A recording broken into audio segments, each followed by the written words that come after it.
Base po sa lumabas na report, nabuhay muli ang usapin kung sino kay Jordan Clarkson at Justin Brownlee ang sasalang dapat dito sa Gilas, Pilipinas. Sa nalalapit na window ng FIBA Asia Cup Qualifiers, may napipisil na maging head coach. Sino nga ba yan? Tutukan po natin. At naturalized player ng Gilas, dapat na umanong simulan ng pagpili habang si Francis Arnaiz ay sinabing dapat mag-invest sa mga kabataan. Pero bago yan, hihingi po tayo ng isang subscription sa lahat ng dumadaan sa ating munting channel. Kung nagugustuhan nyo ang ating palabas, kung medyo mabigat ang subscription, siguro kahit isang like at isang share na lang po yan. Maraming salamat po. Ayon na rin sa pasabog ni Dean Quinito Henson, si Justin Brownlee ang nakatakdang kumasa para sa katatapos lamang na FIBA World Cup imbes na si Jordan Clarkson. Gaano katotoo ito at sino ang nagpasya kung totoo man ang pasabog? Ito po ang sinabi ni Dean sa report ni Martin Dale Bolima ng One Sports. Tama. Yan ang pasya ng SBP. Yan din ang pasya ng head coach na si Coach Chot Reyes at management ng Gilas, Pilipinas. Si Justin Brownlee ang dapat na maglalaro para sa Pilipinas. Pero yung nangyari, nagkaroon siya ng injury sa paa at kinailangan niyang sumailalim sa surgery. Tinanggal ng mga doktor ang bone spars na yon, kaya hindi siya nakalaro at doon na pumasok si Jordan Clarkson. Ang tindi po nung revelation na yon ni Dean Quinito Henson. Imagine natapos na po at lahat ang World Cup, dumaan na at lahat ang Asian Games, pero andito pa rin ang multo ng debate kung sino ba talagang dapat maglaro dito sa Gilas, Pilipinas nung World Cup, di ba? In fairness naman kay Justin at Clarkson, pareho naman silang deserving ng mapabilang sa hanay po ng Gilas, Pilipinas. Wala po tayong itulak kabigin po sa kanila. Pareho po silang may kakayahan na dalahin ang Gilas, Pilipinas saan man po ito mapunta, di ba? So para sa akin, para sa akin lang naman, again, malalaman na lang natin sa susunod na pagkasa ng Gilas kung sino ang kukuhanin ng pamunuan or ng SBP. Ngayon na medyo nasa madilim na bahagi ng kanyang karera si Justin Brownlee, baka wala na siya sa susunod na pagsali ng Gilas. Sino nga ba ang pwedeng naturalize para sa kupunan? Ito po ang sinabi ni Dean Quinito Henson sa kanyang report sa Philstar. Hindi lahat ay posibleng kandidato dahil naglaro si Tom Vodanovic ng Converge para sa pambansang kupunan ng New Zealand. Si Thomas Robinson ng NLEX para naman sa Lebanon. Si Ronday Hollis Jefferson ng TNT para sa Jordan at si Chris Ortiz ng Blackwater para sa Puerto Rico. Mangangailangan ng oras para aprubahan ng kapulungan ng mga kinatawan at Senado ang mga panukalang batas para sa naturalization. Pero ang proseso ay dapat magsimula sa lalong madaling panahon. Alam nyo, yung mga binanggit po ni Dean Quinito Henson, magandang prospect sana, kaso nga po, naglaro na po sila sa ibang bansa. Yun yung matindi po doon. Kaya ngayon, nasa kamay na po talaga ng SBP kung sino kukuhanin nila bilang kapalit ni Justin Brownlee sakaling hindi nga po siya makasama sa hanay ng Gilas para po sa susunod na pakikidigma po nito, di ba? Especially sa gaganaping window ng FIBA Asia Cup Qualifiers. Kailangan na nilang magsimula habang mas maaga para hindi na po maulit ang ilang araw lang na training dahilan para hindi makuha ang chemistry na kailangan ng bawat isa.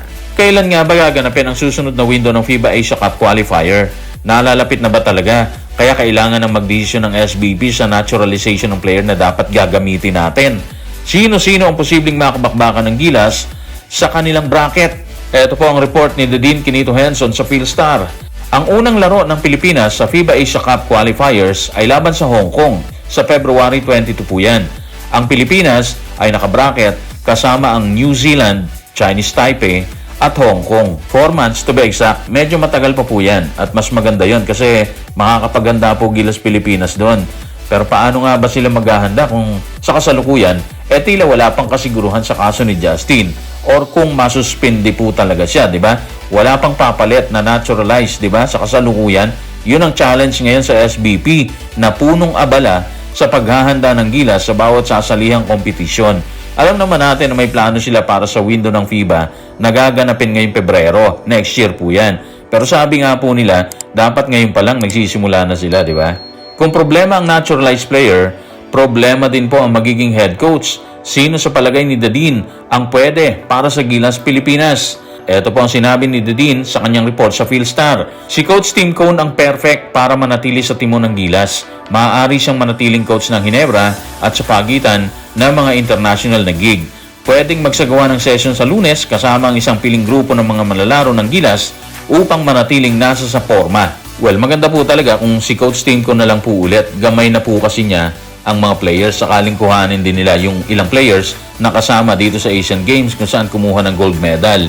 Yung mga players naman, alam na rin po nila ang sistema ni Coach Timcon. Kaya para sa akin, maganda siguro kung siya na lang ulit kasi magbabago po yung timpla kung kukuha pa tayo ng bago para sa window ng FIBA ngayong pong Pebrero.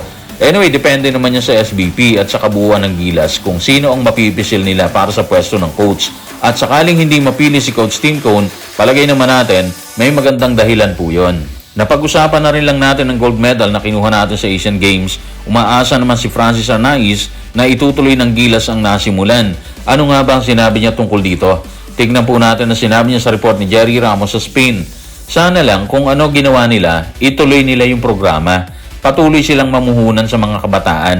Mas bata para ipagpatuloy ang magandang mensahe. Yun talaga yung dapat doon. Yung simulan sa mga kabataan, di ba? Doon sila humubog ng players para in the near future, hinog na po sila doon. Ang hirap kasi tulad ngayon, hugot dito, hugot doon.